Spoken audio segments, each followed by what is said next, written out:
everybody, Aaron here, back with another video. Today we are doing our first ever film video on the channel, so that's extremely exciting. This is part one in kind of a 10-part series. We'll be talking about movies that matter, in my opinion, which of course are going to be my top 10 favorite films of all time, starting with number 10, Short Term 12. Let's get into it. Short Term 12 was released in 2013 and directed by Destin Daniel Cretton, who, if you're kind of out of the film circle, might have actually seen one of his films. This guy actually directed Shang-Chi, yes, the Marvel movie, so just kind of a cool little bit of information there. Short Term 12 stars Brie Larson, John Gallagher Jr., we've got Rami Malek in the mix, Lakeith Stanfield, even Stephanie Beatriz, who you might know from Encanto. She plays the main character in that movie, and is about this group home, kind of this program actually called Short Term 12 for foster kids or kids that just kind of have troubling pasts with their parents. Maybe they've been in and out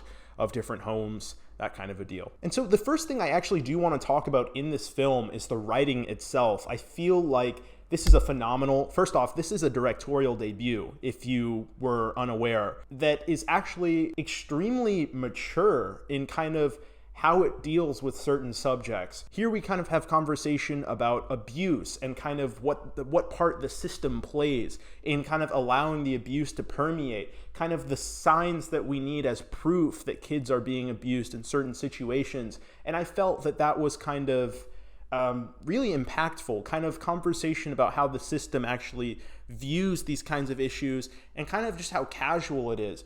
Maybe the system doesn't take the kid's word for it because the kid is a kid, that type of a thing. And I thought that that was really an interesting angle kind of in talking about this. Yes, with these foster home movies, I guess it's its own category. Films that are revolved around kind of the foster care system, maybe that's a trope for those films, you know, the abused kid. But here I feel it's more than a trope. It's an actual valuable conversation that Cretton kind of has with the viewer in this case. It kind of opened my eyes about certain things regarding the system itself. And so kind of a major factor in communicating that and driving that and showing the persistence in that of we're going to get justice for this kid is Brie Larson in this film. Her character Grace is the main factor in all of this, the connection in all of this.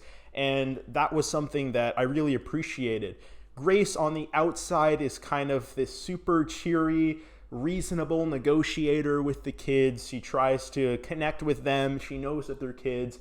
She knows what kids think of adults. She knows the kids maybe think she's lame. Specifically, Lakeith Stanfield is kind of that. He's the oldest kid in the bunch, but we'll get to him later. Getting back to Brie Larson here, she's just, this performance is just, it has so many layers underneath it, which was something that I really appreciated. I thought it was a very nuanced performance. There are scenes where she's required to say very little or maybe has no dialogue at all and just act with her expressions, which I have the utmost respect for as far as actors go, because that is the hardest type of acting. Really acting without saying anything, just kind of conveying facial expressions in a certain way, which I thought she's fantastic. I think she's fantastic in this film because of that. Moving on to John Gallagher Jr., I'm kind of trying to rush over these performances just a little bit to kind of talk about the film overall. John Gallagher Jr., who I haven't seen in any other film since this, I hadn't even seen him in any film prior to this film, is great in this film. His character Mason is kind of like one of the only non-dirtbags in, I guess, Brie Larson's character's life, in her opinion. She just kind of sees a bunch of people that they care more about maybe a government paycheck or something like that than the kids that they're supposed to be protecting. And so her connection with John Gallagher's character, there are a couple in this film, and speaking more towards John Gallagher Jr. in this film, he plays the role perfectly. He's just a genuinely nice guy, and you don't really see characters that are just nice guys in films that much anymore. Everyone kind of wants to write a dirtbag type of character, which I guess is way more interesting for a lot of people. Film is kind of an opportunity to explore personalities and lifestyles that maybe we disapprove of, or maybe we would never live ourselves. But in this film, he's a genuinely nice guy, And so that kind of makes him one of the more likable characters in the film and just kind of allows you to connect with him even more. And he's able to break through to Brie Larson's character in moments where maybe her traumatic past kind of catches up to her, and he's a good guy in this movie. And so I don't really want to talk about the smaller performances because I'd rather leave those as a surprise. Rami Malek is funny in the movie, I'll say that. And Lakeith Stanfield, this is actually his first ever feature, I believe. So he was actually in the short film version of this, and Destin Daniel Cretton brought him back for this film. So I thought that was really cool. But his character, Marcus, has a lot of layers to him. He's closed off, he's kind of reserved, and I thought this was a really, really strong performance from Lakeith Stanfield, even if he wasn't a main character. He's certainly the kid focused on the most in the foster home, but I really appreciated, well, Caitlin Dever's character might be the most focused on character or kid in the foster home with her performance as Jaden. Jaden, I'm going to kind of leave also as a surprise in this film. She kind of exceeds child actor standards here, and really kind of, you get the sense she also has a lot of bottled up emotion, a lot of bottled up anger, a lot of things she can't tell people.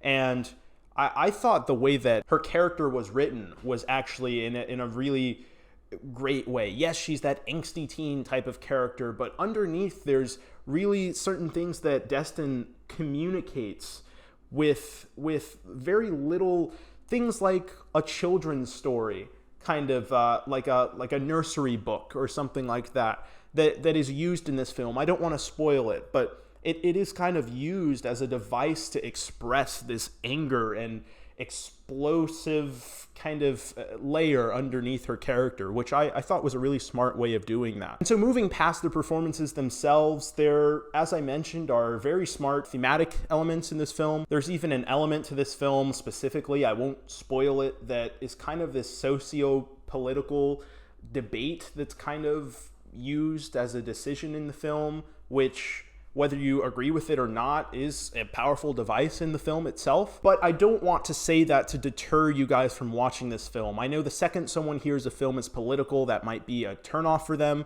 which overall the film is definitely not focused on a political message, but rather one of the characters in the film has to kind of decide on this socio-political issue, whether or not to kind of go through with something. I won't spoil what that is. The last thing I kind of want to touch on really quick is the cinematography and score. I'll kind of bundle those up and together into one little package here. Both of them are this super lighthearted, light pastel kind of visual look, and then the sound itself is this heartfelt. They use a ukulele actually in this kind of plucking chord sound at the beginning of the film, which they also use in the short film version of this, which I highly recommend you check out. It's a great short film. But just kind of getting into that, the cinematography itself is that handheld visual style, which is my favorite in dramas, honestly. It's what I've used in the films that I've worked on, and kind of something that I really feel is far more immersive than putting a camera on a tripod and just watching a movie. I feel like with the handheld look, you're kind of more in the movie, which I appreciate. And so overall, this is a fantastic film. It's my 10th favorite film, which means it's got to be a 5 out of 5 for me. I kind of, when I constructed my top 10 favorite films list, just looked at a group of films, 10 films that out of the films that I've given a perfect rating of 5 stars to were my favorites of the bunch. And so this is one of those rare films where it's a directorial debut, extremely strong directorial debut, fantastic directorial debut, and a heartfelt story, great performances. I feel like if this was a larger production company like A24 or something like that, a lot more people might have seen this. The production company, I think, is Cinedigm, which, if you want to see the film, this film is actually on their YouTube channel. The whole movie is on YouTube. Definitely check that out if you haven't already. And if you're a streaming service person, I think this is available on Amazon Prime or Prime Video. You could stream it on Peacock, and you could watch it on Sundance Now. So definitely a few different ways of watching this film. But anyway, guys, I really appreciate you guys checking out this video. It means a lot that we're even able to talk about film. I kind of need an outlet for that. So if you have seen the film, please let me know in the comments what you think about it. And If you haven't seen the film, please come back after watching the film and kind of tell me, was this a good recommendation on my part to you? So I definitely look forward to talking more about film with you guys, but our next video is a Lego review. So stay tuned, guys, for that, and I'll see you later. Thanks so much for watching.